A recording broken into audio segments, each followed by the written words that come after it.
Hello and welcome back to the Electronic Intifada's live stream for Thursday, November 23rd. I'm Nora Barrows-Friedman, Associate Editor, along with my colleagues John Elmer and Ali Abunimah.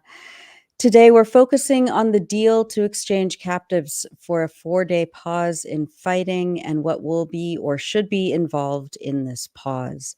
We're also going to be talking about Palestinian prisoners and what could come next for Gaza. Hamas said that the deal was reached after difficult negotiations mediated tirelessly by Qatar and Egypt and would allow the distribution of humanitarian aid, including fuel, to all areas of the Gaza Strip. The deal would include the release of 50 women and children in Hamas custody in exchange for 150 Palestinian women and children in Israeli prison, the resistance group said.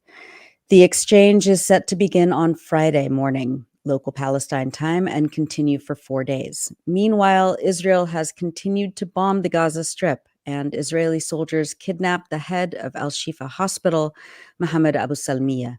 He was transferred to the Israeli Securities Authority for questioning following, quote, evidence showing that the hospital under his direct management served as a Hamas command and control center, according to the Israelis. The Palestinian Health Ministry in Gaza announced just hours ago that it will stop coordinating with the World Health Organization in hospital evacuations after it failed to intervene in the protection of Abu Salmiya and Al-Shifa Hospital, which has been under direct Israeli military occupation for more than a week. Israeli forces also arrested Awni Khatib, the head of Khan Yunis Medical Center. According to the Palestine Red Crescent Society, Israeli forces arrested him and now his whereabouts are unknown. The kidnapping took place yesterday while the convoy of wounded patients from Al-Shifa Hospital was traveling through the new Israeli checkpoint that separates northern and southern Gaza. Let's turn to our discussion now on the agreement and what it will look like beginning tomorrow. As I said, Israel has agreed to release 150 Palestinian women and children prisoners in exchange for 50 Israelis in Hamas custody. Let's talk about the deal and what we know. Ali, what do you make of this? Where are we? Well, the first thing to say is that this deal, as it's been described, is something that Israel could have had 6 or 7 weeks ago. Right at the start, Hamas said that they had no interest in holding on to these civilians, and it was probably more of a burden to them to have to try to keep them safe in Gaza under the horrifying conditions and the relentless Israeli bombardment. And they'd said clearly and repeatedly, 6, 7 weeks ago when this all started, that we'd like to release them as soon as we could. And in fact, recall that Hamas released 4 of the detainees in Gaza. First, I believe it was a mother and a daughter, and then it was 2 elderly women, and they even said at the time that Israel refused to receive them. But they released the 2 older women anyway via the Egyptian Red Cross. Now, of course, the tragedy for the families of the Israelis and other civilians who are in Gaza is that, according to Hamas, dozens of them have been killed in Israeli bombing. So those are people who will never go back to their families. And had Israel accepted what Hamas said earlier on, perhaps dozens of people who were killed by Israeli bombing, who would now be getting ready to go home to their families. So that's the first thing to say. The second thing is that Israel had said that they weren't going to negotiate. They had refused to agree to any sort of so-called pauses, humanitarian pauses. I think at one point they were talking about a meaningless arrangement where they would pause for a few hours, 4 hours or something, in order to allow for the detainees to be freed. And Hamas said that that would be meaningless because there's no way to safely organize the release with a pause of 4 hours.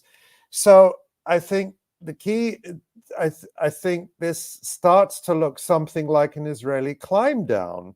Now, I want to be cautious about that because it's not as if Israel is acknowledging that it's been defeated in this war, but certainly it is a climb down from some of the positions it has been taking.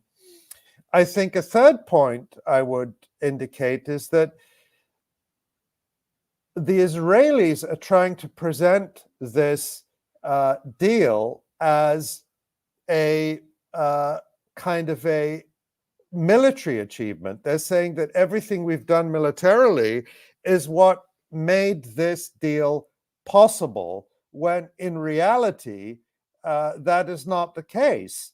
It is, as I said, it's something Hamas had offered from the very beginning. So I think that gives us an indication that the Israelis understand that they really don't have any achievements to show for all the barbarism and murder and genocide they're committing. They don't have any military achievements, so they're trying to present this deal as an achievement of their attack on Gaza when it is no such thing. Now, we can get more into that, but the point I want to end with, and it's certainly last but not least, because the most important thing, in a sense, is what does this mean for people in Gaza? And since the reports that a deal has been reached, since those reports came out days or so, I've been messaging many of our friends and contacts in Gaza, those that we can reach, just asking people, what do you think? What do you make of this? And it's interesting that I've been getting pretty similar reactions from people. They sort of fall into a couple of broad categories. And one is that pretty much everyone says a halt to the bombing, even for a few days, will be a relief. People want to have a moment to collect themselves, a moment to just try to reconnect with family and loved ones who may be displaced in different areas, a chance to bury their dead, a chance to look for loved ones who may be missing, trapped under rubble, maybe lying dead under rubble, but also a sense that, as one of our friends in Gaza put it to me, that it's like someone who's being tortured and the torturer pauses just to give their victim a sip of water before resuming the torture. That was a feeling I heard from a number of people. And also a strong sense of anger and disappointment that nobody will be able to return to northern Gaza, whether it's to connect with family who are still there, or to return and check on their homes to find out if their homes are still standing, or to try to recover belongings that might help people survive in these dire conditions. And in fact, the Israeli media this morning is reporting that they're going to give troops, or they've given troops, what they call crowd control equipment. Well, we know what Israel uses for crowd control, and that's snipers, typically. That's certainly what they did with the Great March of Return in Gaza, but it may also mean these quadcopter drones that shoot tear gas, or these quadcopter drones that now have real guns attached to them that we saw being used in the last few weeks in parts of Gaza City, in order to prevent people from trying to return north. So, and then I'd say that one of the main things is any sense about the possibility, and I say possibility because it hasn't started yet, but any sense of relief over the possibility of a pause for 4 days, or what even could be longer, is tempered by overwhelming fear of what may come next. In other words, the fear is that Israel's next focus is Khan Yunis and the south of Gaza. Khan Yunis, of course, is a major town in the southern half of Gaza, and it's a major town in what you might call normal times, but at this point, it is absolutely full of people who have been displaced from other parts of Gaza, particularly the north. So real fear that they may come and do in Khan Yunis what they've already been doing in Gaza City. So those are some of the themes I've been hearing from our contacts in Gaza. And I'll just point out that that's very much reflected too in an important piece we published at the Electronic Intifada this morning by Ghada Abed, who is in Gaza, and the piece that she wrote, which is headlined, let's see, it is right here on my screen, or it's loading slowly. But a key point that she made, that here we go, the headline there, will Israel observe the truce? Because as Ghada points out in this story, during a similar 72-hour truce during Israel's 2014 war on Gaza, Israel did in fact commit a massacre. So the start of the truce has been delayed until tomorrow morning, 7 a.m. local time in Gaza. It hasn't started yet. It's supposed to go into effect tomorrow at that time and last for 4 days at least. But people in Gaza, as Ghada reflects, are not even confident that Israel will stick to what it's agreed to. And what do we know about, there's this massive checkpoint or series of checkpoints now between the north and the south. There are these like shipping containers that the Israelis have installed that have all sorts of surveillance and like biometric data collection happening. Do we know, and then there's like tanks and battalions of Israeli soldiers in Gaza. Has there been any information on whether or not the Israelis will maintain a presence right now? I mean, it feels like a full-scale military occupation, even if they're not bombing from the sky for a few days. What do we know about the kind of logistical occupation right now? Well, John may have more detail on the military aspect, and we can turn to him in a second. I'll just say that in terms of what the Qatari foreign ministry announced in a press conference this morning, because the Qatar served as one of the key mediators in this agreement, is that the truce will start, as I said, 7 a.m. local time Friday, and so that's in about roughly 20 hours from now, if I'm reading that correctly.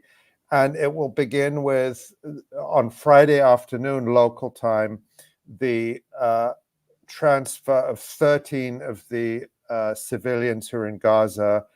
That will be the first contingent, and then they're supposed to transfer 50 in total, who will be divided into groups, and one group will be released over 4 days. And at the same time, there will be releases of Palestinian hostages who are held by Israel, principally women and children, who are held hostage by Israel currently, will be exchanged for the detainees in Gaza.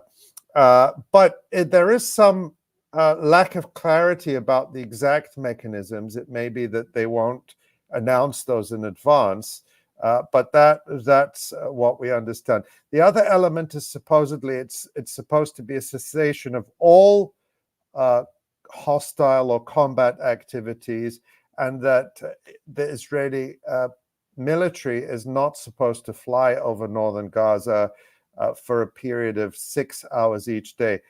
Something I have a very hard time believing they will adhere to. And then there is supposed to be a surge of humanitarian aid. I've heard some reports saying 200 trucks a day, between 200 and 300 trucks a day, which is a lot more than is coming in now and sounds like a lot. But you have to keep in perspective that before October 7th, 500 trucks of goods were coming into Gaza a day. In addition to that, you had the supply of water and fuel. And even though Gaza was under siege before October 7th, you were still getting a lot more supplies than we're talking about now. So the point here is even this surge of humanitarian supplies, even if it comes in, is far less than was coming in before October 7th. And also, that's in a context where there is far, far, far greater need because of the genocide Israel has been perpetrating and the starvation siege over the past 6 weeks or so. But John, you may have more about some of the question about what's going to happen on the ground with the Israeli troops there. Will they be leaving? No, essentially, I think the word that's used is freeze. So both sides freeze in the positions that they are in when the truce goes into effect tomorrow morning, which is actually about 12 hours from now. And so basically, they'll freeze in their position. So Israel will remain very much in the Gaza Strip. Then the no flyovers is a very important point for 𝐤𝐿 in these negotiations because, as Nora rightly pointed out, it's a significant logistical task that's being asked and that has been accepted by 𝐤𝐿 in this prisoner exchange. They have agreed to take possession of the captives that were taken by Gaza civilians after the 𝐤𝐿 Soraya al-Quds operation. When there was breaches in the wall, there was civilians in Gaza who went across and they had people and were holding them. And to me, that was a very significant wild card in these negotiations because they would presumably be among the first to be given back, but not being in control of the 𝐤𝐿 brigades made that an outstanding question at this point. So I think Ali rightly said, and Ghada rightly said, these ceasefire moments, just as they come into effect and the hours before they come into effect, are very dangerous times. So everybody is on maximum alert right now. And as Ghada pointed out from 2014, although I want to say that looking back to historical examples isn't all that meaningful in this particular situation because we have such an unprecedented circumstance in front of us right now where we have hundreds of captives and a lot of control in these discussions that the 𝐤𝐿 brigades have. But in 2014, the Israelis used the ceasefire negotiations to attempt to assassinate the top 𝐤𝐿 commanders, including Deif, who they believed that they had assassinated him during the ceasefire negotiations with Egypt, and they killed Riyad al-Attar, who was the number 3 𝐤𝐿 commander, who was the commander for the southern division of 𝐤𝐿, which in 2014 was a very important division, their most important division, because it was the division that looked after the transportation of weapons and supplies from the Sinai and handled the tunnels portfolio. And Riyad al-Attar was actually in the footage of Gilad Shalit being handed over. So he was a serious operational commander that was killed in the most dirty way. Based on negotiating a ceasefire between the two countries. And so 𝐤𝐿 has significant leadership history regarding these deals. And we saw in the language of this particular ceasefire that 𝐤𝐿, we can see it right at the top there. 𝐤𝐿 says the Palestinian resistance, the 𝐤𝐿 brigades and the Palestinian resistance. So 𝐤𝐿 is taking a leadership role in this and bringing the other factions to bear on their leadership, which is significant because the Israelis always say, you know, like we have no partner to talk to or whatever. The Qassam brigades are actually the most legitimate partner that they could talk to in the history of the Israel-Palestine conflict. They have the most popular support. They have the most entrenched leadership, the most accountable leadership. So a deal like this is very, I think it's very impressive. And I think we're going to talk about who gets released from prison. But I just want to note while we're talking about this, that they're releasing from Israeli prison 150 children. And if you can imagine being one of those children, they're arrested in the middle of the night, 4 a.m., border police dressed like soldiers kick in their doors. A dozen of them stream into their bedroom, grab the kid in front of his family, drag him out in the middle of the night. The kids are tortured. Save the Children said they're subjected to appalling abuse. They're often put into solitary confinement, and they're not charged. They're not charged with any crime, or if there is a crime, the most that it is throwing stones. And they're forced to sign confessions in Hebrew, a language that they can't read, and they don't have access to attorneys. Right, exactly. And this is such a key issue for Palestinians, and various leaders in the resistance have said that Israel's absolute refusal to release Palestinian prisoners, and indeed to continue to abduct many more Palestinians, thousands more over the last few weeks.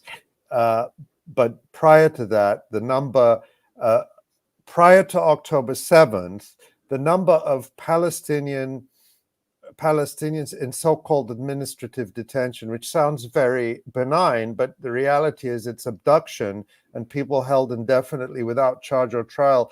The number had reached record levels prior to October 7th. And in addition to that, Itamar Ben-Gvir, the Israeli so-called national security minister, had been imposing sadistic conditions on Palestinians in Israeli positions, just in order to satiate the bloodlust of the ultra-right fascistic constituency that he represents, which is a large part of the Israeli public. But I just want to go back to one thing, and I have a question for John.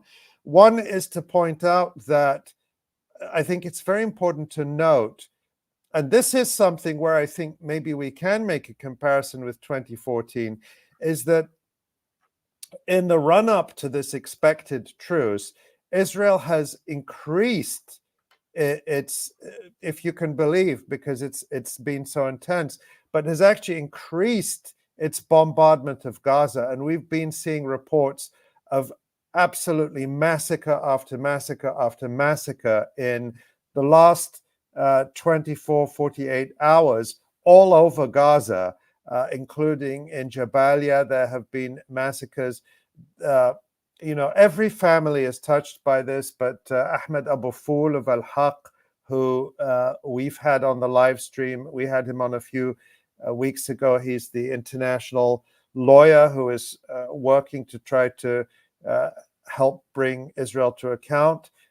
He announced earlier on Twitter that he'd lost a number of members of his family, not for the first time these last few weeks. In the latest massacre in Jabalia, we've heard from our contacts and writers in Al-Maghazi camp, which is in the south central part of Gaza again, which is supposedly the safer part, according to Israel, about really unprecedentedly intense bombardment over the last 24 hours.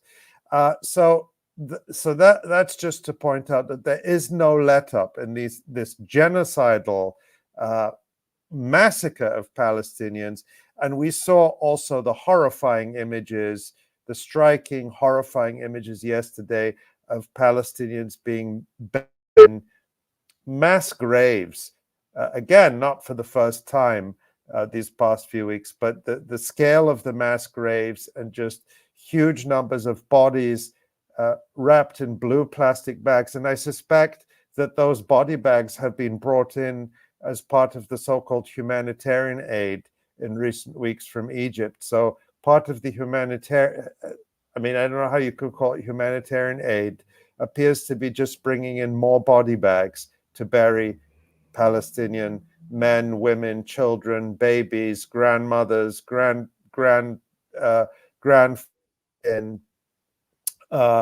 and there's no let up in that. John, I wanted to ask you what you know about, that's the image, and it's just absolutely devastating.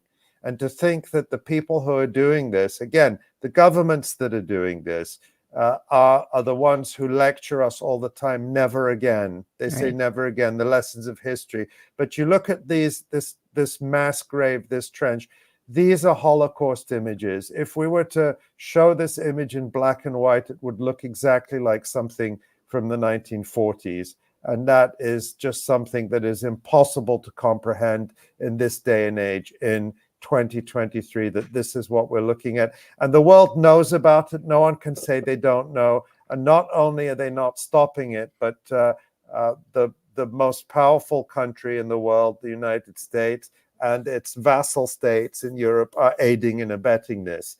It's just incomprehensible.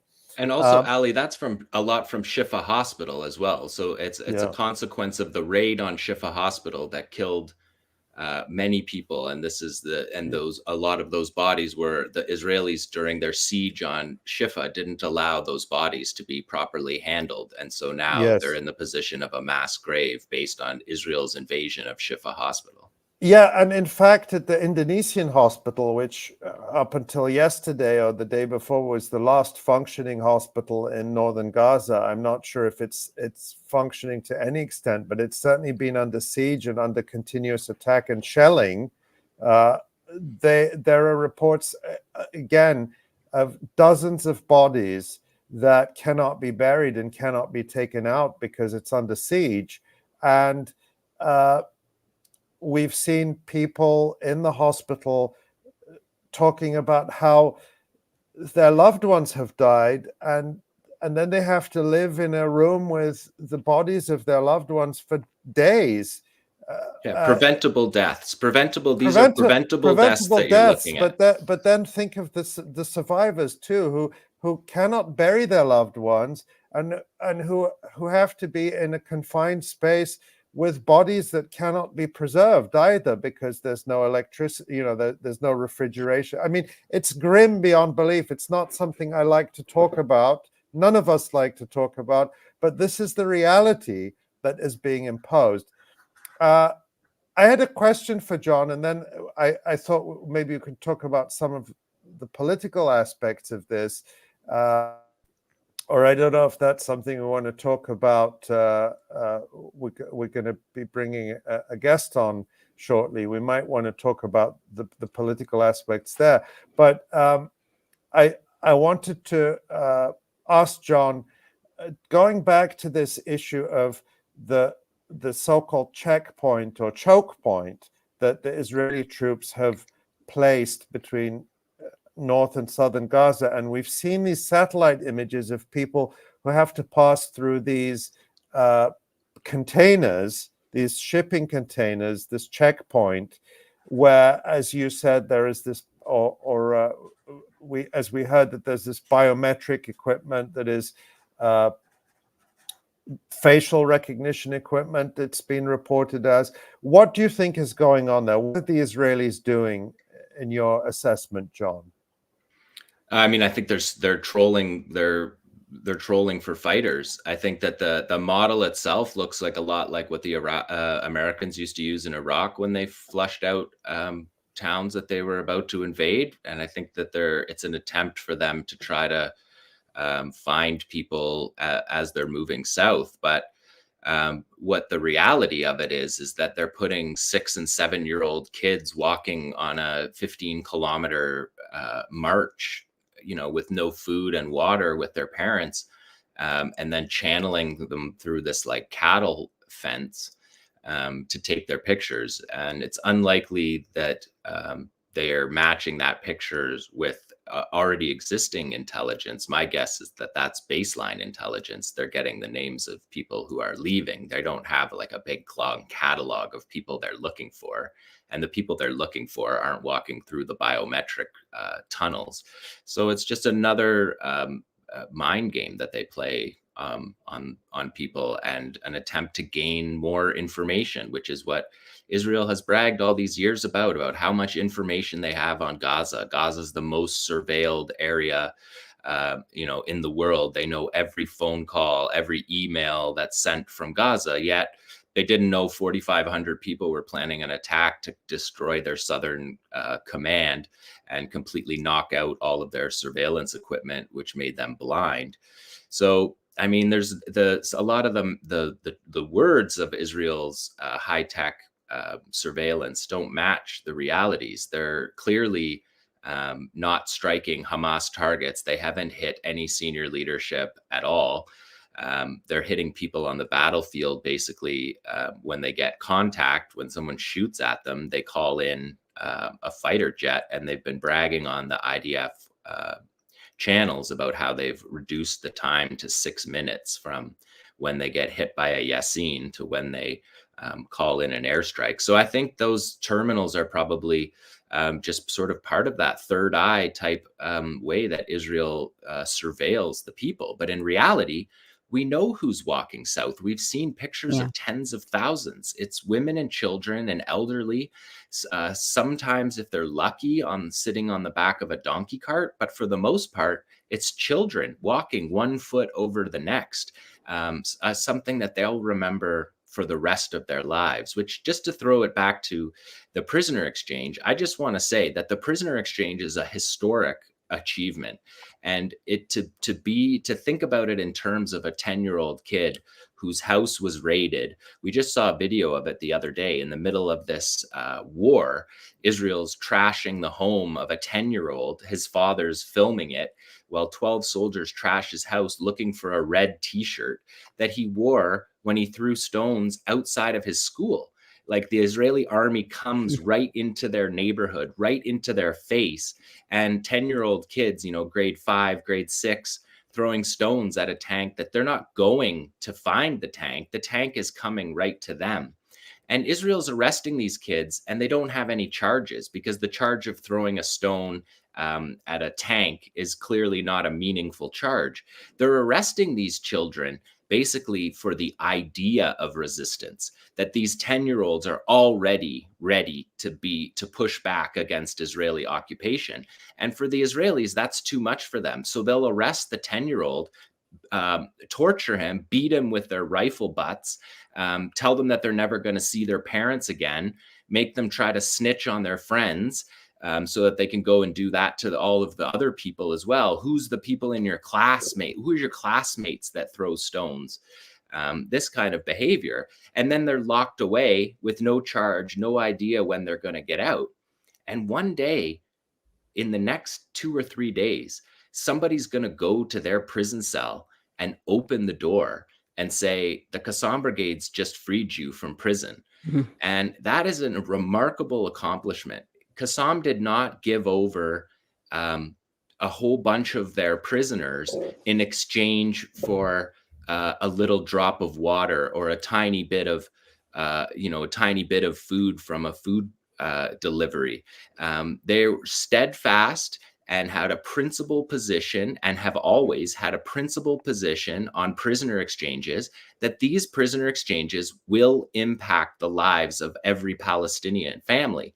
This is not a game that they're playing. It's not a diplomatic game. They're literally freeing their people who one day were in prison and the next day are going to be home in their living rooms with their families. It's a remarkable achievement, and it paused the slaughter, but it got, as you said rightly, Ali, it got them prisoners out who were not originally part of the first deal. The first deal was 𝐶assam saying, we'll give you the women and children back. But of course, this deal was, as we said, I remember on the first show, that the deal that ultimately happens, whether it's in 6 weeks, 6 months, or 6 years, it's going to look the same. The deal is going to look the same. It might even look worse for Israel the longer they wait. So they massacred, now we're at tens of thousands of people massacred. More than half of the physical buildings in the Gaza Strip, in the north of the Gaza Strip, are gone. People don't have anywhere to live. Hamas is stronger than it was 6 weeks ago. And all Israel gets for it is what they could have gotten on the first day, but they let their people sit for 60 days, and a whole bunch of them, like you rightly said, Ali, are killed, because that makes perfect sense, because everyone in Gaza City is at risk. And so really, I just find it really vulgar about Israel and their massacres. And I find it just frankly impressive that 𝐤𝐿 is so principled. And it's not surprising to me. Their leader is Yahya Sinwar, who was a founder of the 𝐤𝐿 Brigades, the leader of Hamas. He's the leader of Hamas now, politically. And so they have a 𝐤𝐿 founder as the political leader of the Hamas movement. And they're negotiating this prisoner exchange that Yahya Sinwar is literally the most skilled, experienced prison negotiator, because he spent 2 decades as the leader of all Palestinian prisoners in Israeli jails, which is arguably the most important leadership position in the entire Palestinian political milieu. And in a lot of ways, respected in every single house. If you talk about prisoners in every single house, you'll get 99.9% support, something you could never find in Chicago or Toronto. Try knocking on 100 doors and getting 100 people to agree to something, but 100 people agree to the principled prisoner exchange, freeing these kids from jail. And I just want people to think about that when they think about those. And we watched for so many years, we've all watched those awful videos of the Israelis tearing 10, 11, 12-year-old children out of their beds in their homes at 4 a.m. and disappearing them. And we don't hear from them for years. Those kids are getting out of jail. All their friends are watching them get out of jail. Well, let's remarkable. Let's hope it happens. But I think you're right that to extract that from Israel is a major achievement. And speaking of vulgar, before we shift the discussion, I just want to also I don't know if we're going to show it, but I just want to mention it that John Kirby, the White House National Security spokesperson, put out a very vulgar and grotesque video looking like many people said, like a used car salesman. Now, I think there are probably some very decent, hardworking, honest used car salesmen who would rightly be offended by comparison to John Kirby. But taking credit for this temporary ceasefire deal as if the United States had done something good for Palestinians, when of course it is the main driver of this genocide. I just wanted to point out how utterly grotesque it is. Okay, we can run it. Let's do it. Let's show it. I hope we don't get banned for this. We might get promoted. Thanks to President Biden's personal leadership and involvement, a deal now has been struck between Israel and Hamas to release more than 50 hostages that Hamas has been holding, all women and children. And in the next day or so, we'll start to see them be reunited with their families. This deal will also allow for a pause in the fighting for something like 4 days, maybe longer, we'll see. And also a much needed surge of humanitarian assistance, food, water, medicine, and fuel to the people of Gaza who so desperately need it. Now, there's a lot more work to be done. Even as we're glad to see these hostages get reunited with their families, we're going to keep supporting Israel to make sure they've got the tools and capabilities they need to go after Hamas. We're going to continue to work on increasing and accelerating the humanitarian assistance that's going into Gaza. And of course, we're not going to rest until we can get all the hostages back with their families where they belong. So a lot more work to do, but it's a good day today. I mean, it's just so grotesque. It's so grotesque because, of course, he's talking as if the disaster that has struck Palestinians in Gaza is like something that is outside the control of the United States, And here's the United States being helpful when, of course, as we've pointed out numerous times, Joe Biden could literally pick up the phone today and order an end to this if he wanted to. He doesn't want to. So that, again, is the United States using aid as a fig leaf for its genocidal policies. I wanted to talk about some other videos that we've been watching, not of disgraceful White House staff, but of resistance fighters in Gaza and what they've been able to achieve in terms of pushing back against the U.S.-sponsored Israeli military. And I should say, Nora, we have been censored for showing Yes, videos we have. before. We are going to, I don't know, is there like an AI, an artificial intelligence that's listening to what I say? So I have to use code. All right. Well, we're going to show one of these jelly beans now. Yes. Maybe if I use a code like that. And we're going to talk about it, and we're going to, again, we're doing this for news reporting and analysis purposes, which should be allowed. It should not be censored. We're going to do it, and we're going to see what happens. But we don't think we should have to self-censor when we're talking about news and doing analysis. So, you know, we're going to call it a jelly bean instead of the, you know, see if that code Perfect. gets us by. All right, let's. John, do you want to set up these jelly beans and tell us what flavors? Sure. This was a video released yesterday that shows the defense of Gaza City by the Qassam brigades. And what we're seeing here, that's the famous red triangle that has now become kind of an icon on social media. People use the red triangle now as kind of an oblique reference to this. But we're seeing here, John, they're using these Gaza-made Yasin 105 rocket-propelled grenades that are capable of piercing armor. And what's remarkable to me, looking at this video, is that the eyes of the resistance seem to be everywhere. That and they just can hopping fences in their neighborhood. They're Yes. in their own neighborhood. Yeah, but they can get very close. They can observe the Israelis very closely without the Israelis apparently being aware of that, despite their drones constantly buzzing overhead, despite all their sophisticated technology.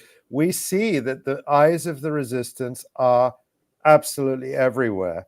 And I believe this is still in northern Gaza. And this is absolutely incredible because the courage it takes to do this. Watch this. Unbelievable. And that is some kind of pancake that he has attached to that vehicle. Of course, I'm using code here. People are going to have to interpret what I'm saying. But John, yeah. And that's if we go back just a few seconds there, Tamara, that sort of cage on top of the tank is designed as John, isn't that to try to stop airdropped munitions coming down? Yeah, it's to defend the top turret of their tanks, because in the urban environment, Palestinians, you can see that that tank is completely surrounded by buildings with overwatch of that vehicle. And ultimately, the longer the Israelis stay in this area, the more likely they're going to be targeted from buildings like this once the Palestinians figure out where their concentrations are and how the best way to attack them are. But the proximity of that, to be able to, from that distance, and we've seen it repeatedly in this video, very, very close. The fighters are very close to the Israeli armor. And again, the Israelis are not out of their tanks. They're not defending the area at all. So The video is remarkable. If you want to go back over it again, I don't know if it's a risk. It's not finished yet, has it? So we should keep running it. We haven't quite reached the end yet. So, and there you go. Now that we don't always see the complete aftermath, John, and that's because, as I understand it, as you've explained before, they're not going to wait around because they're going to shoot the shot they have to shoot and then get out of there as quickly as possible. Yeah. And now this is remarkable because, again, this is Qassam filming the Israeli soldiers and then attacking them. And we don't see, this is not graphic in that sense, but they open fire here, and then the jelly bean comes to an end, and we don't see what happens after that. But the assumption has to be that in a lot of cases, these are damaged for sure. And at the beginning, we saw the footage at the beginning of this clip. It showed back to back. Yeah, if we show right from the beginning here, just show this first few seconds, you can see them fire from here, from this position. You'll see this one guy fire, and then the second guy will fire right after it. And that's highly coming up coordinated right here. And see, there's one, and here comes another. So that back to back is a tactic that they've started to employ because of what we talked about on the show a little while ago, the protective countermeasures that the Israeli armored vehicles have. Deploy when the first one hits, and the theory and the understanding is that the second shot would then be able to be able to penetrate. So we're seeing resistance tactics changing just in this video, just since the early stages. We've seen Hezbollah use that tactic with their Kornet anti-tank missiles, firing 3 and 4 simultaneously. Or virtually simultaneously, one after another. But again, this video just shows, look at how close they are. That's their observational position to this. And the way, and then this footage right here is incredible. This is a fighter. You can actually see that whatever that is going to the back door of the armored personnel carrier. And that door, that's a sticky mine. And it blows. He's attempting to blow the door off, and it's actually a pancake, John.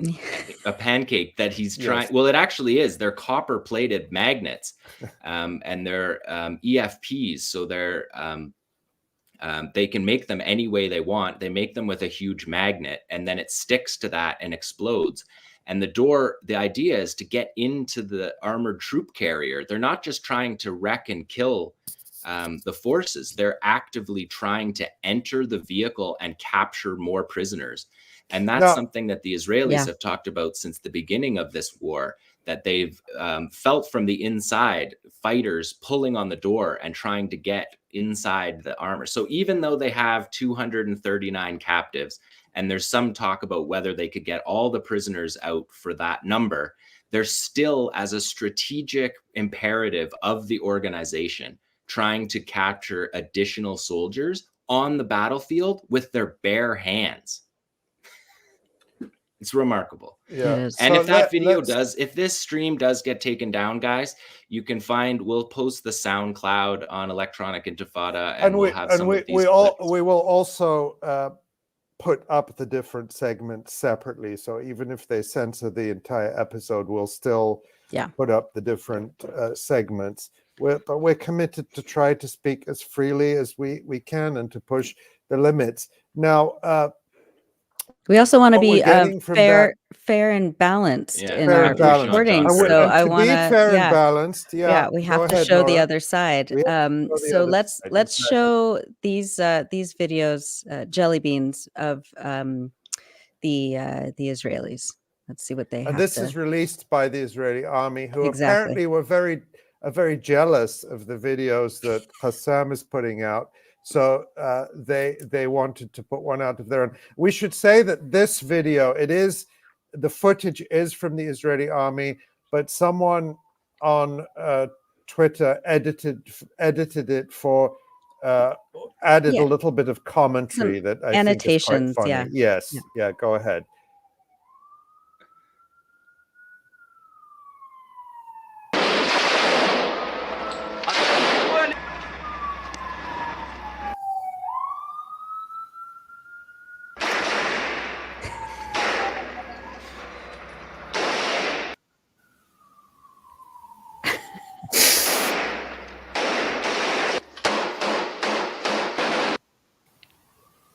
They're in a school, Yeah, they're in a school. really learning from the But Americans. let's place to let's shoot. pause that for a second. If we go back just slightly, because there is a serious side to this, but go back to where we see all the soldiers in the classroom, and let's count how many are in there. There's at least, I see 4, maybe there's a 5 or 6. Don't see everyone in the room, but there's at least, I'm counting at least 5 people in here. If I think that's someone on the far right, and there may be more, and certainly the person Someone who's holding the yeah. camera. So that's, let's say 6, but there could be more. And we have seen Qassam videos where they're firing a thermobaric grenade into a building where maybe we see only the soldier, because we'd be looking from the outside, only the one who's at the window. But what this video released by the Israeli army is showing us is that even though you see 1 soldier or maybe 2 in the window, there may actually be 6, 7, 8, a dozen inside that room when the Qassam fires the thermobaric grenade into here, the Israelis using a school as a military base, as they are now using hospitals as military bases. As the saying has become common now, every Zionist accusation is a confession. Yeah. And we see that very clearly here. I guess let's run the rest of this. If you're taking fire, you're not standing in the window that way. So What are they shooting at? And so as a regular consumer of IDF videos out of professional obligation, I've watched every single video they've produced in this conflict. And this is not, this is common. This is actually the most combat footage they've shown. They have never shown a Palestinian in their entire 6-week war. Usually their videos just show them blowing stuff up from a distance. There was one the other day that was, I should have clipped it for this show, but they're driving along the road and they're shooting the shoulder of the road. You can see their bullets hitting the shoulder of the road that they're driving down. And most of their videos are just them in bulldozers pushing buildings that they've blown up around. So the comparison between the the fighting groups videos couldn't be more stark. Yeah. But also we see it from the Palestinian video, why the Israelis are locked in their armored vehicles and not out on the street. If they were out on the street, they would clearly be captured and killed from these positions. Like if you can see the tank driving by, that tank that you see driving down the street should have dismounted infantry walking beside it. And each intersection needs to be held by dismounted infantry, or else people are allowed to be in buildings like that. So they're not even clearing one block in these. It shows proof that the battle for Gaza City, if Israel is going to maintain this, essentially we've talked about it a number of times on the show, but the primary objective of the ground invasion was to attack the hospitals and then to make these videos underneath the hospitals showing a tunnel, because they don't have the courage or fighting acumen to actually find a tunnel that's in use in any of these areas. They're just destroying things. They're hiding in their tanks. They're blasting away. They're calling in airstrikes. And if they were outside their tanks, as we could see from that video, they would be captured, which they're terrified of. Yeah. They'd be captured if they're lucky. Right. Well, in a few minutes, we'll be joined by a good friend of ours, 𝐓𝐡𝐞 𝐄𝐥𝐞𝐜 from Chicago, to talk about direct action and continuing to build this massive international solidarity movement. But first, we wanted to get some of our colleagues from Gaza on today. Of course, the communication system is still just in shambles, but we were able to get this voice message from our friend Ahmed Abuba, who is a poet, a writer. He was just released recently from intensive care at the hospital, where he was recovering after his house was bombed by Israel in an attack that killed his 12-year-old son. So we're really grateful that Ahmed took some time to send us this voice message all the way from Gaza. So let's go to that, and then we'll bring in Hatem. Hi, friends and comrades. For about 50 days, Gaza Strip is still facing the Zionist savage war of genocide against the people in Gaza Strip. Israel is targeting everything. Israel destroyed everything. It destroyed the neighborhoods, the houses of the families. It changed the features of the cities in Gaza Strip. It targeted the mosques, the hospitals, the churches in Gaza Strip. It's clear that Israel is targeting the life itself in Gaza Strip. The Zionist problem is with the life itself, is with the Palestinian existence itself. So it's horrible that the world so far didn't have enough ways to stop this Zionist genocide war in the 21st century. Sure, we deeply appreciate the protests and demonstrations of the free people everywhere. When we watch such protests, we feel that we are strong. We are not alone. But it's very important that the world after this Israeli savage barbaric war will not be the same world before this war. This war showed the new generations that the Nakba is not only a historic event. The Nakba is an Israeli continuous act. The Nakba is a constant Zionist strategy. All the aspects of the Zionist society are ready to engage in the acts of the genocide against the Palestinians when they feel that this is the moment to do this. So please, the most important thing now, after this horrible Israeli genocide war, that to work together to isolate this regime. All of us know that the world isolated the apartheid regime in South Africa.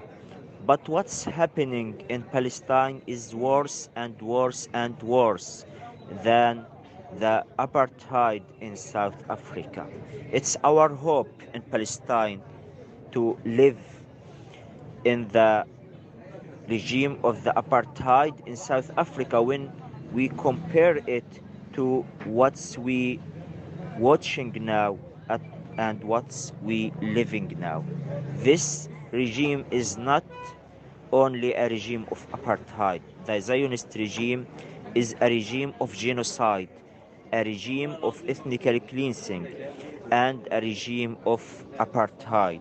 So after this war and after this moment, we should have a new movement, global movement across the world to isolate this state, to make this state is isolated, boycott it. It's when this state, the state of the Zionism, the state of genocide, is continuing feeling that it can murder the people, it can commit the massacres, and in the same time, it can continue build relations with the states freely. This means more crimes and more massacres in the future. The duty of the free people around the world to make this state and make the residents in this state know that it's not allowing for any state to continue its policies of genocide and crimes anymore. Now we are in the 21st century, and it's horrible that what's called international community is still looking at this state, the state of terrorism, while it's committing these horrible crimes, war crimes, these crimes against the humanity, and do nothing. So please, this is not our own struggle. This struggle is a world struggle. Why? Because Israel doesn't face us alone. Israel is fighting us, backed completely by the United States administration and by the Western governments. On the other side, we should stand in the right side of history.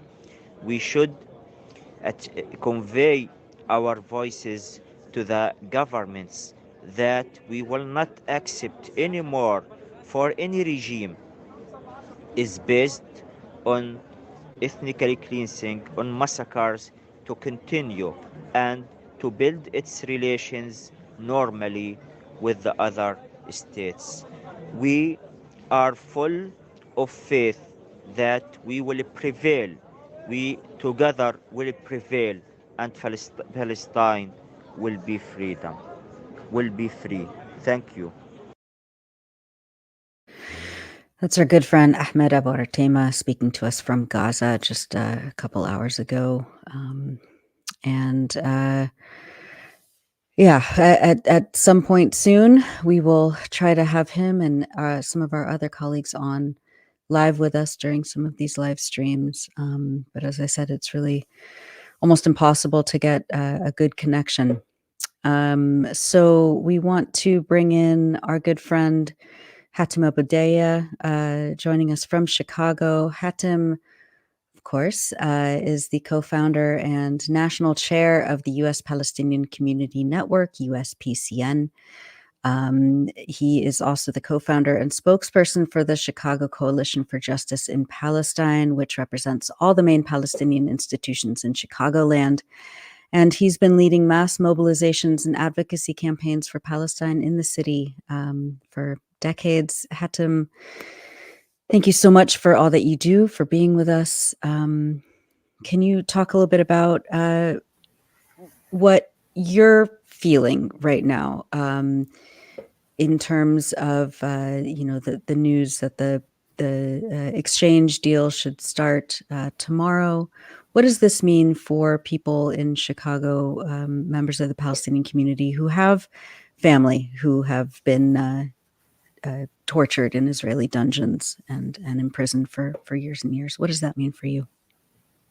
Thanks, Noura and Ali and John for having me on. I appreciate the invitation. And I don't feel like getting censored either. So I wish I would have known you were going to show jelly beans and pancakes today. But we'll just to reassure you, 𝐓𝐡𝐞, we have a good live audience now, and we do have a recording of this, so we'll be able to show this segment separately on YouTube if that happens. So sounds good, inshallah. Yeah. So I think the USPCN put out a statement yesterday a couple hours after the announcement of the exchange. And so, I think that it's hard to hear the word victory or to read the word victory when you've buried 14,000 people, almost 6,000 of them children, and when there are still thousands of other bodies to be buried. And I recognize that. But I do think that it is a victory. It's a victory because the fact of the matter is that 150 prisoners are coming out of those dungeons. And as John had mentioned, and you both had also mentioned, that's an important and significant element of the Palestinian experience. Everybody in Palestinian society in the West Bank and Jerusalem, especially, have family who are in prison, and the opportunity that they get to walk out and go home is absolutely essential to the motivation of the national liberation movement. And the main aspect is that the resistance freed them. Just like in previous prisoner exchanges, it was the resistance and the pressure from the resistance that freed them, and that's why we consider it a victory. It wasn't the Palestinian Authority. In fact, we know that the Palestinian Authority is responsible for making more prisoners with the security coordination that they have with the Israelis. So the people who criticize sometimes the armed struggle and they criticize sometimes the resistance don't recognize that it has almost consensus support in Palestinian society. And the other thing that's really, really important to say, acknowledging that Al-Qassam is in the leadership of the resistance. It's the strongest organization. It's the biggest organization. But this was, and we've been trying to push this narrative from day one, especially because corporate press is always calling this a Hamas versus Israel war or Hamas versus Israel battle. We've been pressing the narrative from day one that this is truly a unified Palestinian resistance. And all of the political parties and all of the ideological trends and all of the social sectors of Palestinian society are part of that resistance. Whether it's the old PLO factions like the PFLP and the DFLP and Fatah, or now, the Islamic Jihad and Hamas. But it is a unified resistance that the communiques that we read, the one that you showed, John, and the ones that we read all the time, they describe command and control centers in which the forces together are making, consensus, democratic, collective, political, and even military decisions. So I think that's the first thing to say, that this is a victory of resistance, and that people are also, of course, they want to figuratively and literally breathe again, and there's the opportunity to have a few days of respite, and the 200 trucks that will come in with the aid and the fuel and the water and the electricity and the food. I think those are important elements as well. The resistance had warned the United States and Israel before October 7th for many, many, many months. And they had said, listen, if the rabid right-wing white supremacist settlers are going to continue to attack Palestinians in their villages and in neighborhoods of Jerusalem, and if the Israeli military and the police are going to continue to attack our holy places, our churches and our mosques in Jerusalem, then, we will respond. And they said, we will respond because we are responsible for the self-defense of our people. There is nobody else that is defending the Palestinian people from these rabid right-wingers, these settlers that with impunity under the cover of the Israeli military have been attacking Palestinians for months and years. And they warned them from the get-go. And it was ignored. So not only were they defeated on October 7th in those attacks, but they also delayed their ground entry into Gaza, partially because I think the preparedness of the resistance, and also, of course, because there are other regional factors in play. The Israelis probably don't feel like they can open up two legitimate sized fronts, one with the Gazan resistance and one with the Lebanese resistance in the north. And so, of course, Hezbollah had something to do with the fact that it took weeks and weeks for them to go into Gaza when they were, probably planning on going within a few days of the airstrikes. And so, defeated on the military side on some level, not able to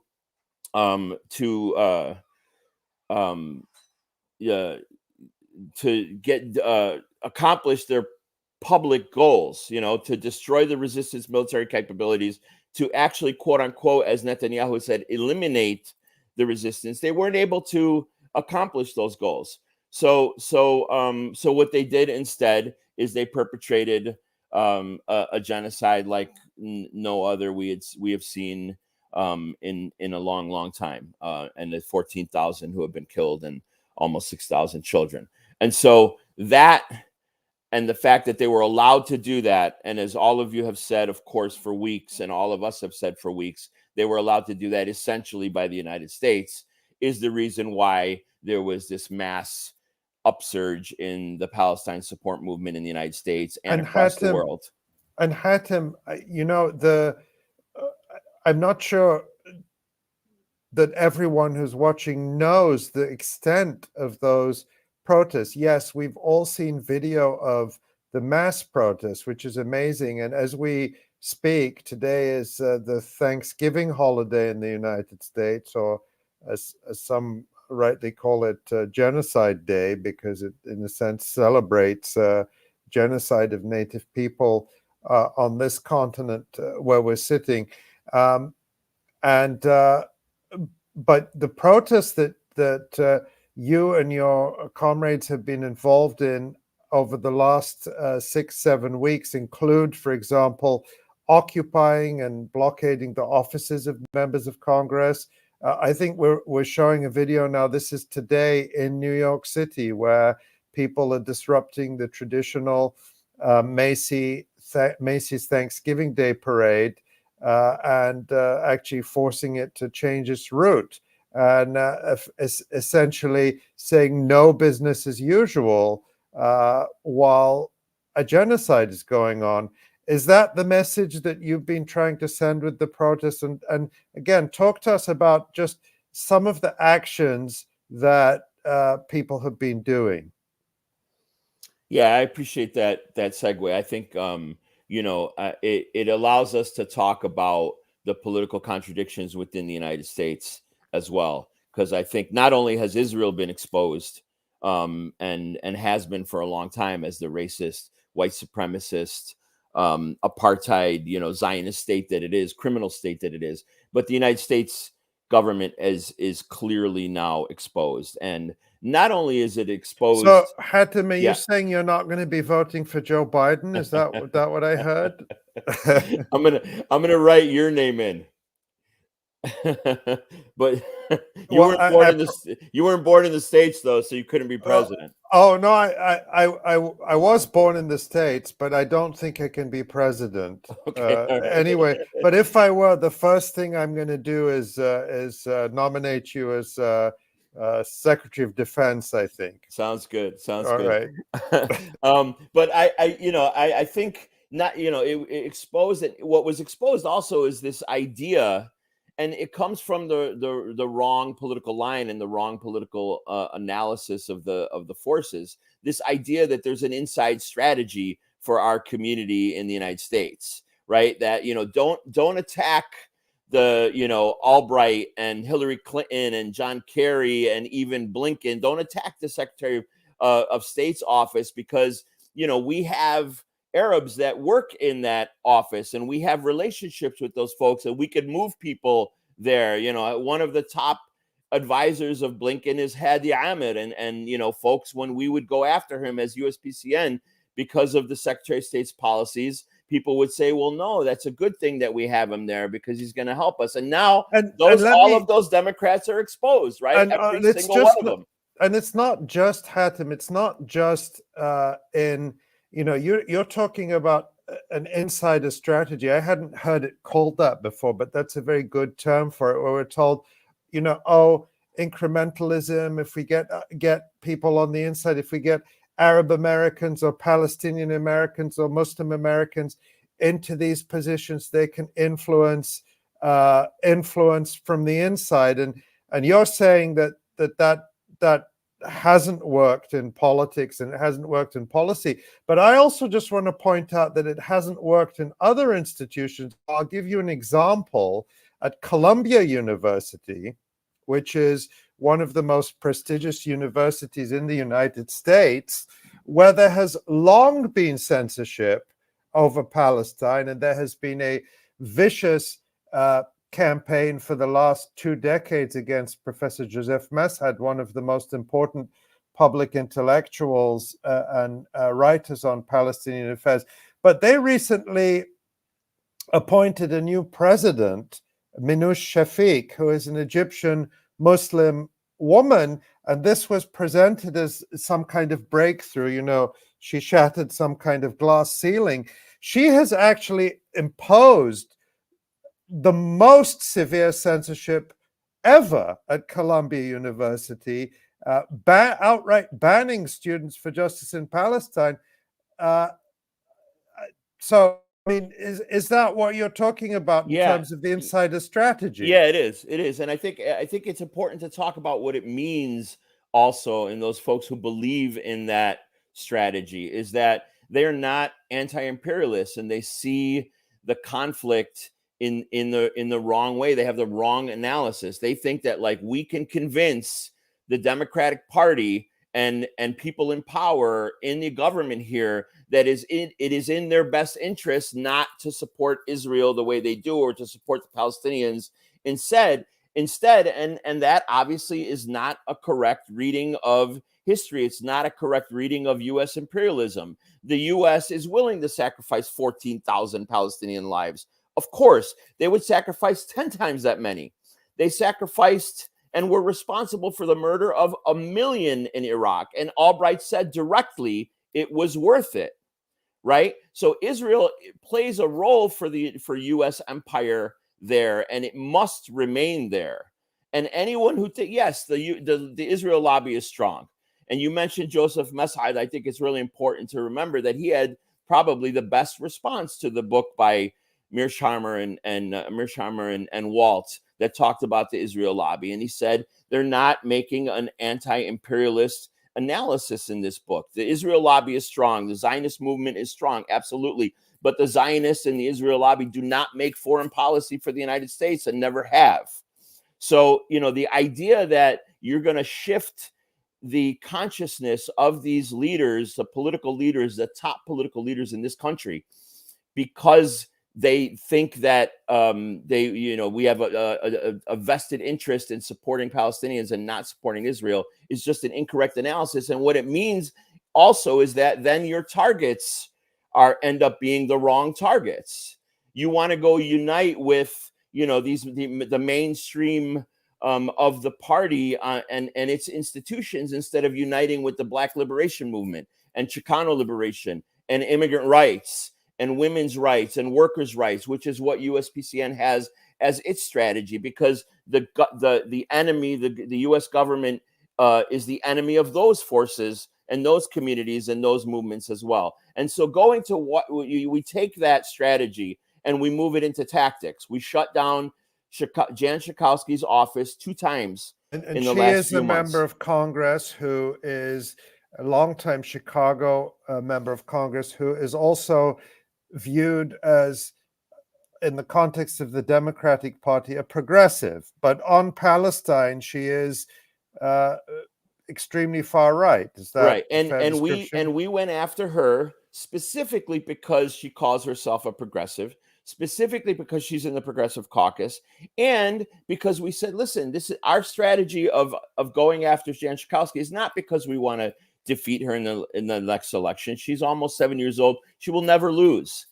She's got that district sewn up, no matter how much how many more terms she wants to serve. That's not the essence here. The essence is to challenge this idea that this person is a progressive on all these other issues that we also care about.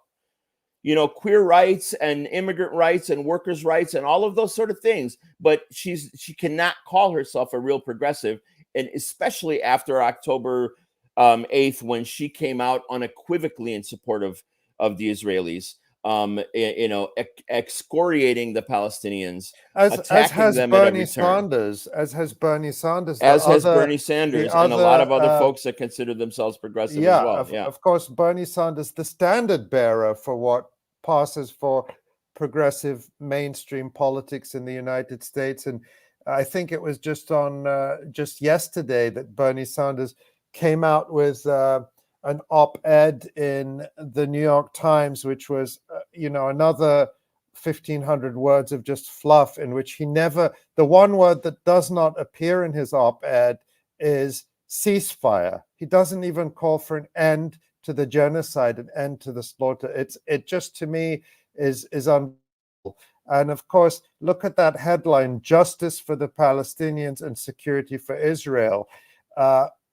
It should be the other way around. It should be security for the Palestinians and bringing Israel to justice. But again, that just goes to show what the priorities are. It's always Israel first, and whatever is good for Israel. So you get all these so-called progressive or liberal Zionists who make the argument that justice for the Palestinians, what they call justice for the Palestinians, we should support it because ultimately it's good for Israel. It's good for Israel to have a two-state solution. It's good for Israel to treat Palestinians a little bit better. And that seems to be, or do you disagree with me, Khatib, the maximum that we can get from many of these people? Yeah, I mean, I think that's the essence of it, right? It's the essence of it is that they because of the relationship, the historic relationship between Israel and the United States, because of the role that Israel plays in the Arab world for U.S. capital and extension of its empire and control of resources and all that sort of thing. That's what they will always say. And the problem also in the last 45 days is that the words are dangerous. When you describe the Palestinian resistance the way it was described, as criminal and as bloodthirsty and as using genocidal, even though it was the Israelis that perpetrated the genocide, then of course what happens is that Palestinians and supporters of Palestine in the United States are attacked. Not only are they attacked politically at Columbia and other campuses around the country, not only are they attacked in their workplaces, people getting fired because of their pro-Palestinian stances, they're attacked in the streets. We went to a protest where we were protesting the warmongers, and a Zionist fired a gun into the air and wasn't even charged. Another Zionist fired pepper spray at 15 people at that protest. And of course, Wadi' al-Fayoumi, the beautiful 6-year-old boy, is killed. And that's because of the language of the progressives, even the Jan Schakowskis and the liberals, like the governor of Illinois, J.B. Pritzker, who said that we don't have any evidence that there's anything going on in the Palestinian community in Illinois, but we are working with our Zionist partners and with law enforcement to make sure that everybody's going to be safe. Immediately the dog whistle of, hey, you're not safe potentially in front of around your Palestinian neighbors. Khatib, I want to ask you about that, because something many people are not aware of, but the Chicago and the Chicago area has the largest Palestinian community in the United States and one of the largest in the world outside of Palestine or outside of the Arab world. And many people know that Michigan, the state of Michigan, which is one state over from Illinois, where Chicago is, has the largest Arab American population overall. But in terms of Palestinians, it is Chicago. And the other day I was, driving through the southwest suburbs, and you drive through long stretches of avenues where almost every business is a Palestinian business. And you see Jerusalem Bakery and Nablus Sweets and, place after place after place named after the places where people come from. And so I want to ask you what you're seeing. You of course, also work in the community.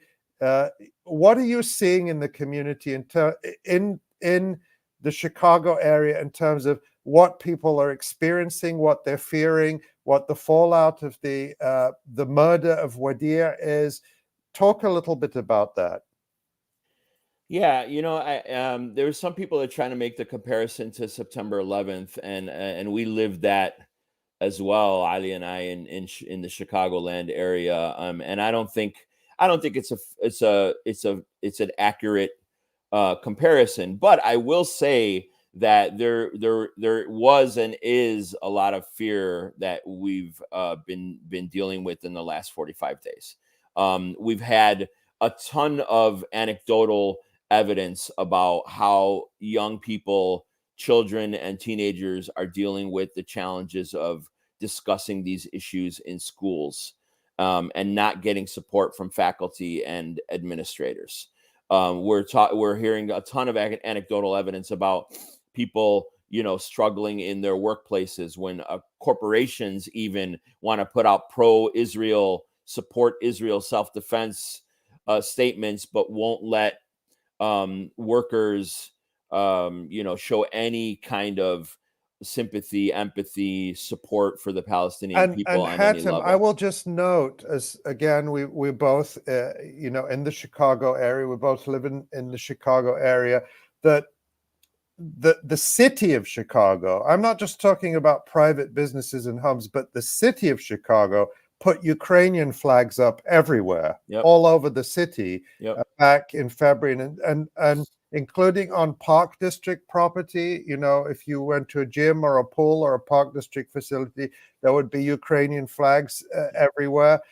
So I'll say I didn't expect that they would put Palestinian flags up. I was bracing myself for the possibility that the city would have put Israeli flags up. And if that had happened, I promise you, we would have had more than 25,000 people out in the streets the way we did a couple of weeks ago. And so, you asked about the scope of the protests. And, I've been an organizer in Chicago since the second Intifada began. It was 2000. And so it's coming up on 24 years.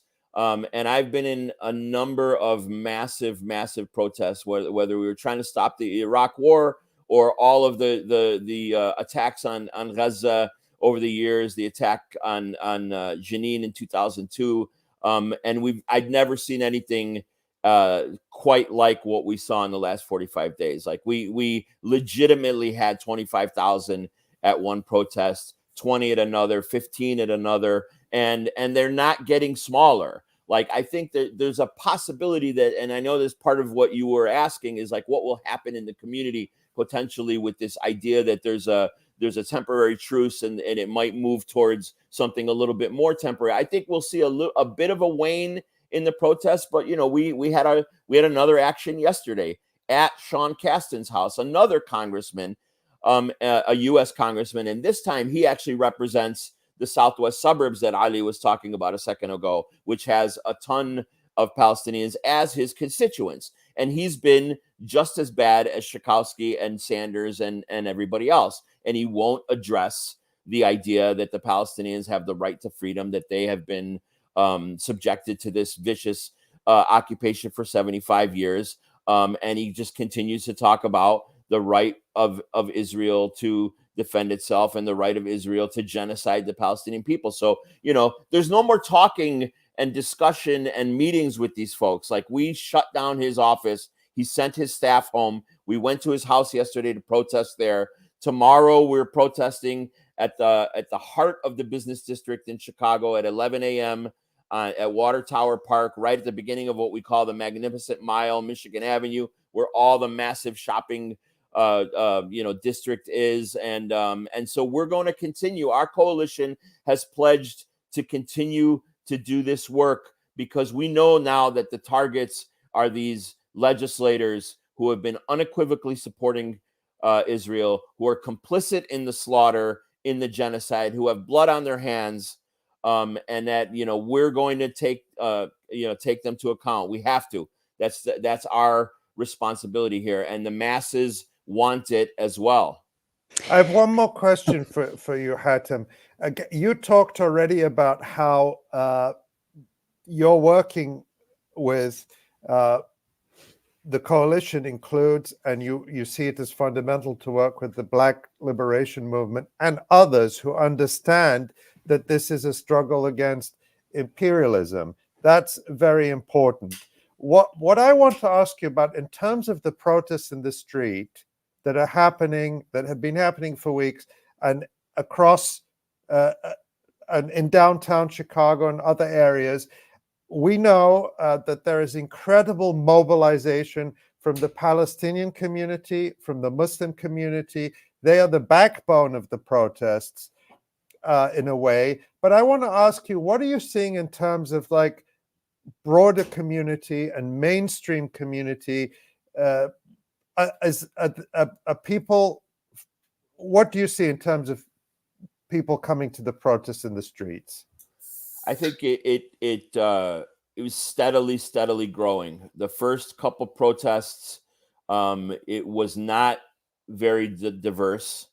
It was vast majority from our own community, and the diversity has picked up definitely over the weeks, and I think it's probably due to the body count, to turn a phrase there, and so when they recognized finally, the broader community recognized finally what this was, and they saw it as a genocide, then those political the political confusion, I'll call it, that some of the people from the broader community, from outside of our community and other forces who have been with us from the beginning, started understanding what this was a little bit more and recognizing it as a genocide, and now coming out when normally they might not have.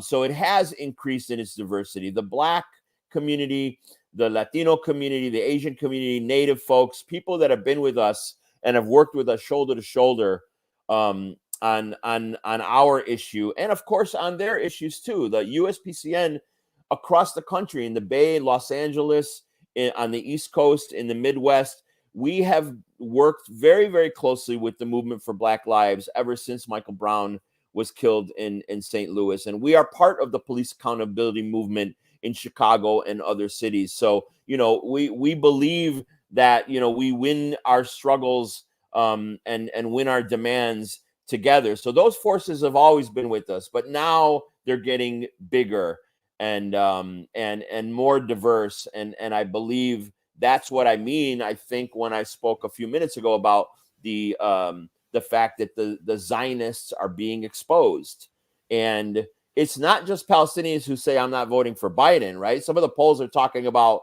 youth, just your regular run of the mill youth in the Democratic Party who are saying it as well, right? And those are the folks who I think are starting to recognize what Israel is, what kind of criminal apartheid state it is, and also who Joe Biden and Kamala Harris and the rest of the Democratic Party is as well. Yeah, Hatem, I wanted to kind of tease that out a little bit too before we end. Is like how has the last 6 weeks changed the narrative in terms of just how ordinary people who haven't been a part of solidarity movements or protests, or how do you see the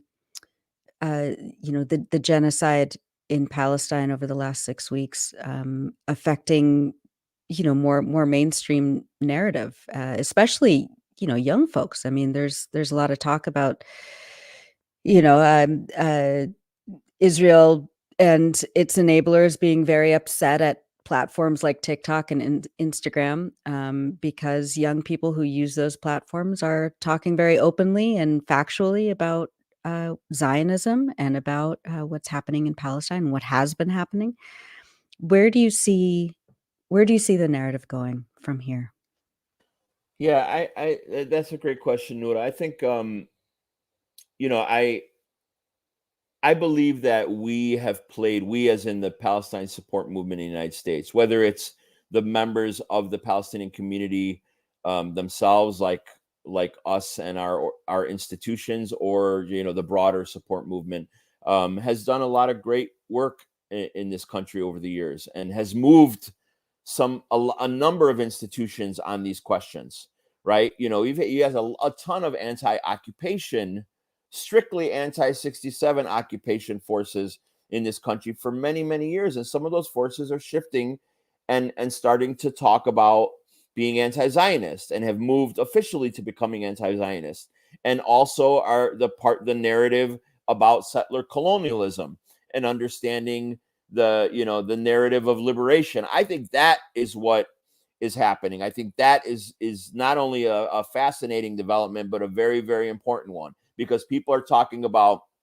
liberation now, and they're talking about a settler colonialism, and they're saying, wow, this is comparative to the anti-colonial struggles in Algeria, in Vietnam, in the Congo, and those connections are being made, and not only by young people, and not only by militant anti-imperialist students, but by broad swaths of the community. I think of other communities as well. And I think that's a really, really important development. The other thing that happened, and I think again we did a really good job of this in our movement, is that the idea of the right to self-defense and the right to resistance, even the resistance that includes armed struggle.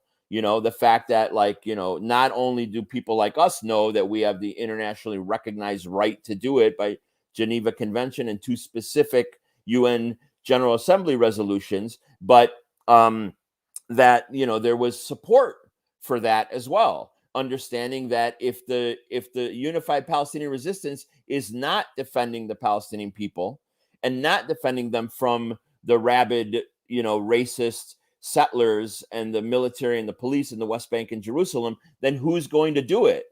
And how else would you defend yourself? I remember vividly, and I'll just tell this last story here, 2 separate meetings with 2 separate legislators. Marie Newman, who actually lost her seat to this Sean Casten guy that we're going after. And she was considered a progressive, and she knew a lot of folks in our community. And she sat in front of us and said, I don't support the BDS movement. I have a lot of white American Jews in my constituency, and they feel like it's an existential threat to them.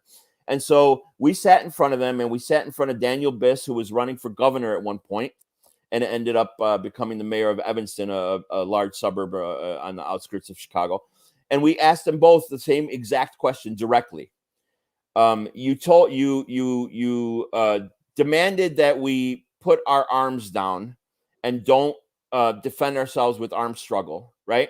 You said, be peaceful in your civil disobedience and in your movement, and that would get the support of the world, right?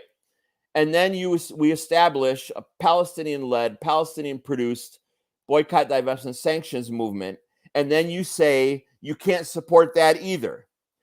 So Daniel Biss and Marie Newman, what are we supposed to do?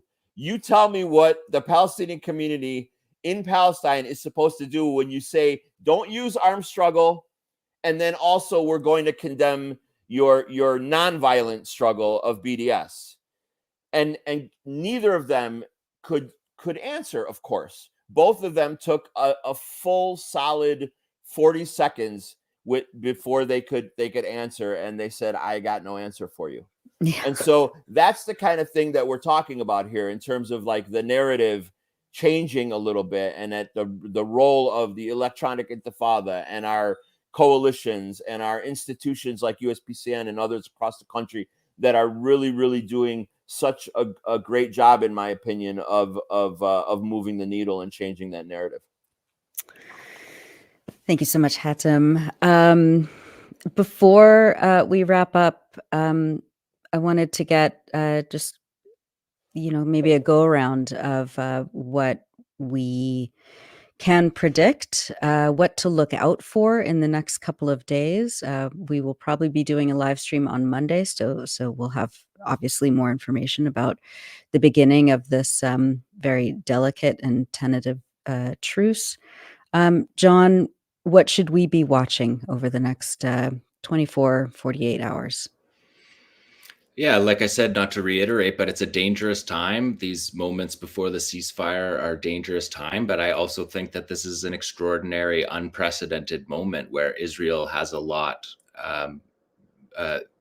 needs to be part of this ceasefire. They need to free their people in a way that hasn't happened in previous conflicts. So I believe that the durability of this first stage, at least, should be in place, but it's a dangerous time, and it's dangerous to move around even under the ceasefire conditions. It's dangerous for the resistance to move around. The Israelis have violated these ceasefires in the past, of course, but again, I want to just caution using history as an example, because I do believe that we're in an unprecedented moment. And I think that the achievement of this first stage of the release is a historic achievement. And when I'm down in despair, I imagine the 12-year-old kid who's been in jail for 2 years since he was 10, having the jailer open his cell and say that the Palestinian resistance freed you from jail as their first priority. It's a remarkable historical achievement, and I hope that this first stage holds for the sacrifices that have been made by everybody to get to this stage. Yeah, Hatem, what about you? What are you? Yeah, what are you, I think what John mentioned reminds me of this, what Lenin called the contradictions within the enemy camp, and they're there for sure, right? The families had been public and very loud in their excoriation of Netanyahu and his defense minister. I think, you see some fissures, we know like there's no significant peace movement, anti-occupation movement in Israel these days. But those kinds of things can show some fissures in the camp of the enemy, and that has a lot to do with the fact that Israel had to make these concessions. They were forced to make the concessions by the victories of the resistance, and they were forced to make the concessions because they have some political contradictions that they have to deal with as well. So we don't trust Israel for 1 second. They've been lying, for 75 years, especially have been lying in the last 45 days to the whole world. And they've been exposed even in corporate mainstream press for their lies. They've reneged on a number of agreements, right? They were supposed to stop settlement building in 1993 when the glorious Oslo Accords were signed, right? So we don't trust them for a second, and the Palestinian people don't trust them, and the resistance doesn't trust them. So I agree with John and with everybody is that we have to be very, very, this is cautious optimism as we move forward. And the last thing I'll say is that there's still 150 captured Israelis, and a number of them are high-ranking military commanders, which means I see the possibility that it won't just be a 1-for-3 swap moving forward. It could be a 1-for-5 swap moving forward. And the resistance has been super principled. John mentioned it earlier. I think Noura did as well. The resistance has been super principled when they talked about prisoner exchanges in the past. And they've always put out the names of the top leaders of some of the top Palestinian resistance organizations. I don't suspect that the Ahmed Saadats of the world are going to get out, but I know that we're gonna be able to get more than a 1-for-3 swap moving forward. We have a lot of leverage right now as Palestinians and our support movement in Palestine and in the U.S. And I think we should take advantage of it with cautious optimism as much as possible. Thanks, Hatem. And Ali, your final remarks. I think that there is some of the feedback I'm seeing in the comments and messages I'm getting are asking, well, why would they make this deal when, it seems Khatib says 1 to 3, 1 to 5.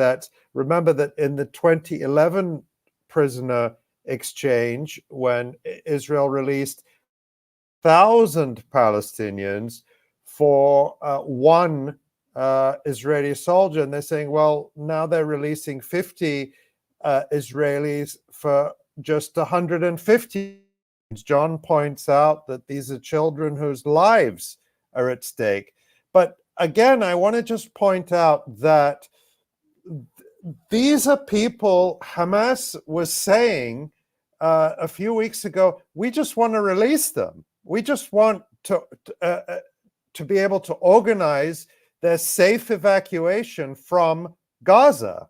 And we just need to be able to, we can't take them out under the bombing because it's too dangerous. So they were willing to give them back for, quote unquote, for free. They weren't asking for anything. They weren't even asking for a quote unquote humanitarian ceasefire. They were just saying, we want enough of a ceasefire to be able to get them out.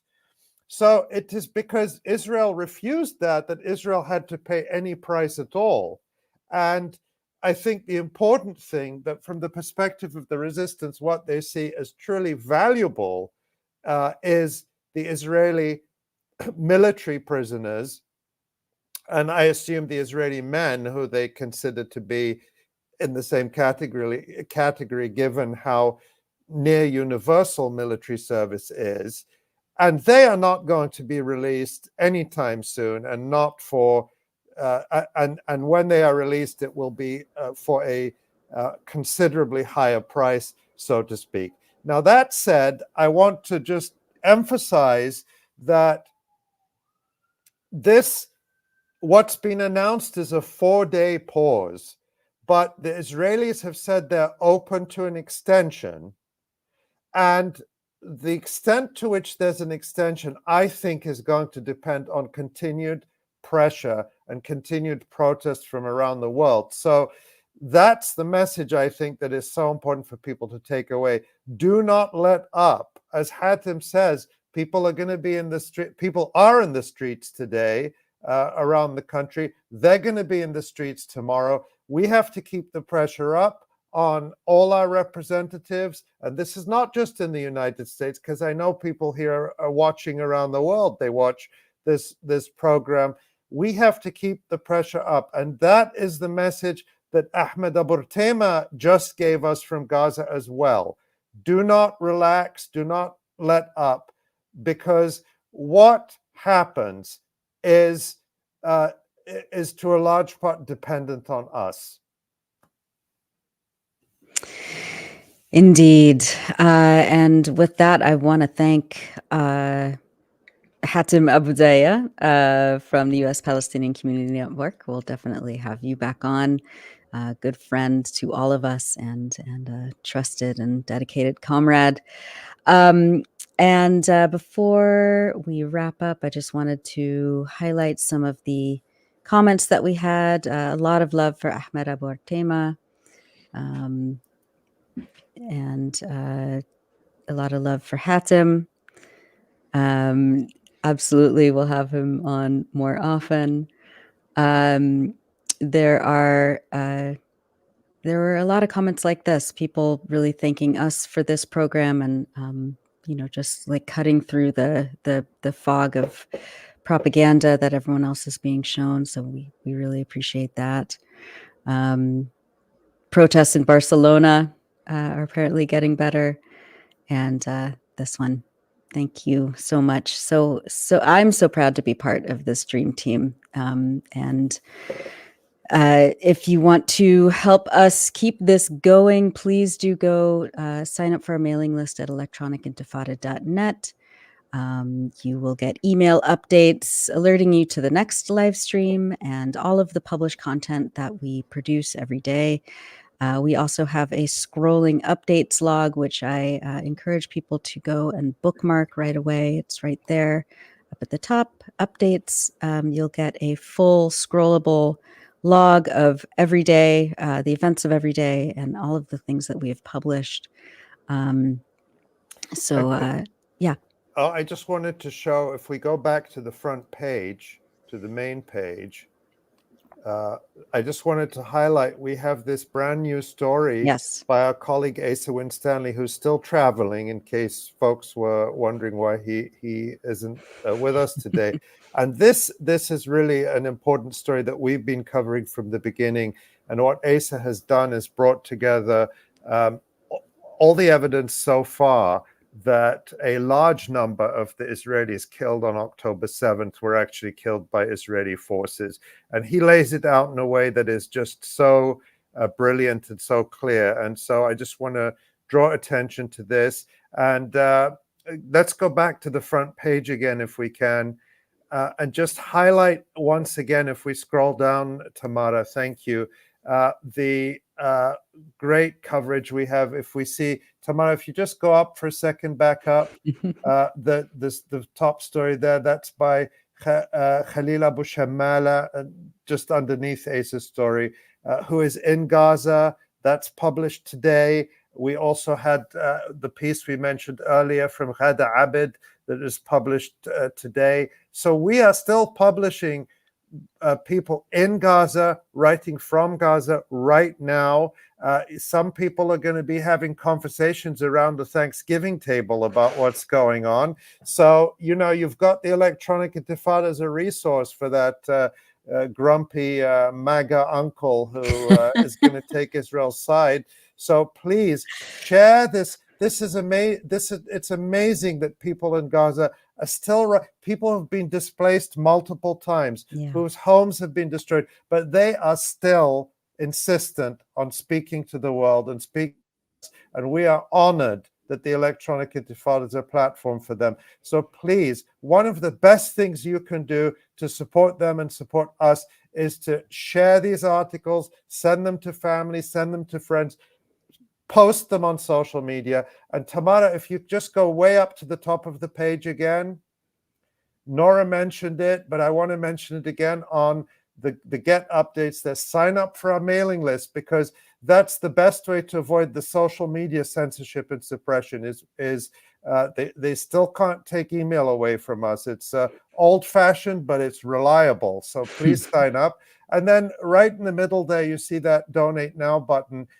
All this work is funded by our readers and supporters. That's what allows us to do this work, to have these live streams, to be able to pay all our writers, to be able to support our writers and our colleagues in Gaza as well.